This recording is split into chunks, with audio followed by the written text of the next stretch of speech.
Good morning দর্শক। দর্শক, আমি আজকে যে কথা বলবো সেটা হচ্ছে এই যে এসআইআর, এই এসআইআর নিয়ে। তো আজকে আমরা জানি এসআইআর এর নাম, অনেক নাম বাদ গেছে, অনেক নাম আছে। তো এই ব্যাপারটা নিয়ে কিন্তু আজকে কথা বলবো।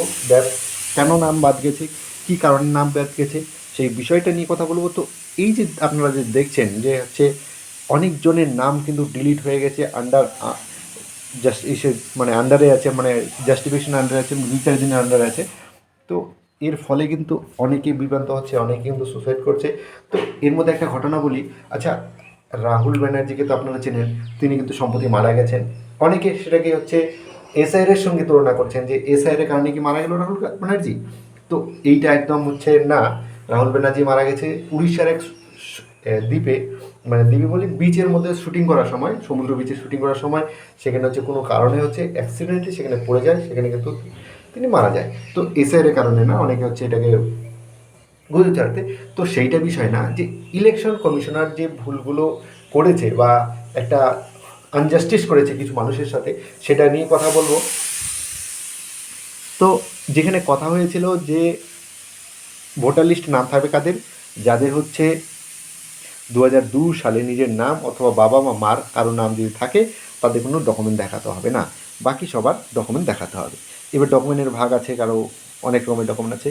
তো যার কী ডকুমেন্ট আছে সেটা আমি কথা বলছি না। তো এইখানে যেটা আনজাস্টিস হয়েছে, যেটা হচ্ছে একটা ভুল করেছে, সেটা হচ্ছে এই যে যদি আপনার পাসপোর্ট থাকে, মানে পাসপোর্ট হলে কিন্তু আর কিছু লাগছে না, এটা কিন্তু একটা বড় প্লাস পয়েন্ট। এবার আপনি হচ্ছে 2 দিন আগে আসুন বাংলাদেশ থেকে, 5 দিন আগে আসুন, 10 দিন, আপনার যদি কাছে যদি পাসপোর্ট থাকে, ইন্ডিয়ান পাসপোর্ট থাকে, তাহলে কিন্তু আপনাকে কোনো ডকুমেন্টস দেখাতে হবে না। এটাই হয়েছে। আপনার জন্ম সার্টিফিকেট থাক, স্কুল সার্টিফিকেট থাক, তার কোনো ভ্যালু নেই, কোনো ভ্যালুই দেয়নি, একদম না, কোনো ভ্যালু দেয়নি। জাস্ট এটাই বলেছে যে আপনার বাবার হচ্ছে কোনো ডকুমেন্ট নেই। হতে পারে অনেকের, অনেক ফ্যামিলির আছে যে হচ্ছে বাচ্চাটা এখানে জন্মগ্রহণ করেছে, তার বার্থ সার্টিফিকেট থেকে শুরু করে স্কুল সার্টিফিকেট সব কিছু আছে, বাট তার কি নেই, তার হচ্ছে বাবার 2002 ভোটার লিস্টে নাম নেই। বাস এটাই হচ্ছে তার ভুল, বা মার 2002 ভোটার লিস্টে নাম নেই, তাহলে কিন্তু তার ভোটার লিস্ট ডিলিট।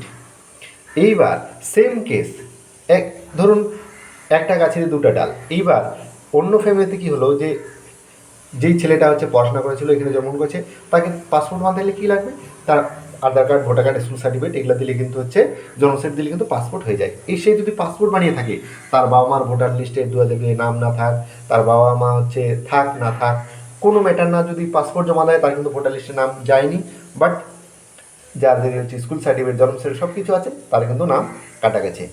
এবার এমনও আমি দেখেছি কেস যে হচ্ছে 2 বছর বা 3 বছর আগে বাংলাদেশে এসেছে, কোনো কারণে এখানে ডকুমেন্ট বানিয়ে পাসপোর্ট বানিয়ে নিচ্ছে, বাট এসআই কিন্তু তার নাম আছে, যে হচ্ছে 20-25 বছর আগে এসেছে, কিন্তু তার নাম কিন্তু নেই। এরকমও ঘটনা আছে।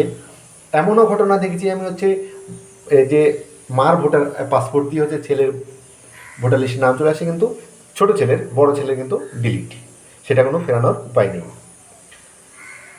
তো এই যে ডিলিট করছে বা আন্ডার মানে পর্যবেক্ষণে রাখছে, তো এইগুলো ইলেকশন কমিশনকে দেখা উচিত। এই পাসপোর্টটাকে এত গুরুত্ব দেওয়ার মানে কি, পাসপোর্টটা কি ঠিকভাবে ভেরিফাই হয়েছে, এটাও কিন্তু একটা প্রশ্ন আসছে। পাসপোর্ট কি ওইভাবে তৈরি হয়েছে? এবার পাসপোর্ট যদি তৈরি হয়, সেই ছেলেটা যদি থাকে, তাহলে তার ফ্যামিলির নাম থাকা উচিত, কিন্তু ফ্যামিলি সবাই ডিলিট। এইটা কেন? এর একটা কিন্তু জবাব দিতে হবে। এইবার যার স্কুল সার্টিফিকেট আছে, স্কুল সার্টিফিকেট মান্য করা হচ্ছে না, ঠিক আছে, বাবা মার নেই, কিন্তু পাসপোর্টটাকে এত গুরুত্ব দেওয়া হচ্ছে কেন, সেটার একটা প্রভাব।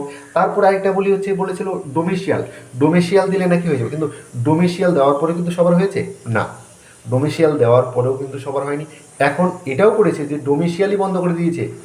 ও তো উপর মহল থেকে চাপ দিয়ে বিডিও এসডিওর কাছ থেকে ডোমেশিয়াল বন্ধ হচ্ছে, ডোমেশিয়াল হাজার হাজার ডোমেশিয়াল পেন্ডিং পড়ে আছে, ডোমেশিয়াল অ্যাপ্রুভ করছে না। মানে কি, উপর মহল থেকে চাপ আসছে যে ডোমেশিয়াল দেওয়া যাবে না, ডোমেশিয়াল দিলে তো ভোটার কার্ডে নাম চলে আসবে, এই জন্য কিন্তু হচ্ছে ডোমেশিয়াল দেওয়া বন্ধ করে দিচ্ছে। ডোমেশিয়াল বন্ধ করেছে, প্লাস ডোমেশিয়াল যারা জমা হয়েছে তাদের হচ্ছে হিয়ারিং হয়েছে, কিন্তু নাম আসবে কিনা তাদেরও ঠিক নেই, ডিলিট করা হয়েছে। বাট যদি পাসপোর্ট, পাসপোর্ট, পাসপোর্ট, এটাকে এত গুরুত্ব দিচ্ছে কেন জানি না, এটার কি ভ্যালু, মানে এটা থাকলে আর কোনো কাগজ লাগছে না, শুধু বাস ওটা দিয়ে হয়ে যাচ্ছে।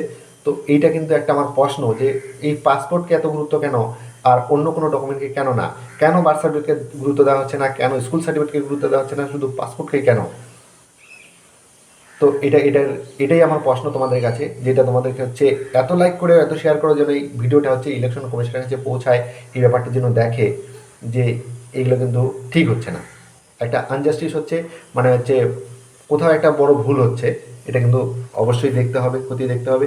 তো তোমাদের কাছে অনুরোধ, তোমরা ভিডিওটি শেয়ার করো যেন হচ্ছে সবার কাছে পৌঁছে যায়। ধন্যবাদ।